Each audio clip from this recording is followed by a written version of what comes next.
నమస్తే, నేను మీ doctor Sampath Kumar, world record blood donor. ఈ రోజు నేను బసవతారకం క్యాన్సర్ హాస్పిటల్ కి ప్లేట్లెట్స్ డొనేట్ చేయడానికి వచ్చాను. ఇక్కడ చూస్తే చిన్న పిల్లోడు కాడి నుంచి ముసలోళ్ళ వరకు క్యాన్సర్ తో బాధపడుతున్నారు.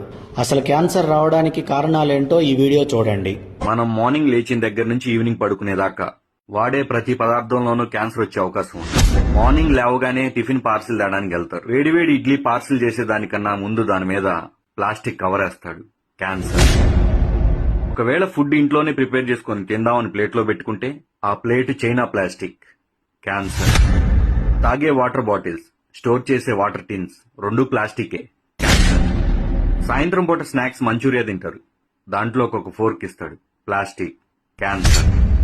కారాలు, పచ్చళ్ళు, పోపులు ప్లాస్టిక్ డబ్బాలో నిల్వ చేస్తారు. క్యాన్సర్. స్నానం చేయడానికి ప్లాస్టిక్ బకెట్ లో హీటర్ పెడుతున్నారు. వాటరే కాదు, ప్లాస్టిక్ బకెట్ కూడా హీట్ ఎక్కువ. క్యాన్సర్. ఆరోగ్యానికి కొబ్బరి బొండ తాగుతారు, కానీ దాంట్లో ప్లాస్టిక్ స్ట్రా వాడతారు.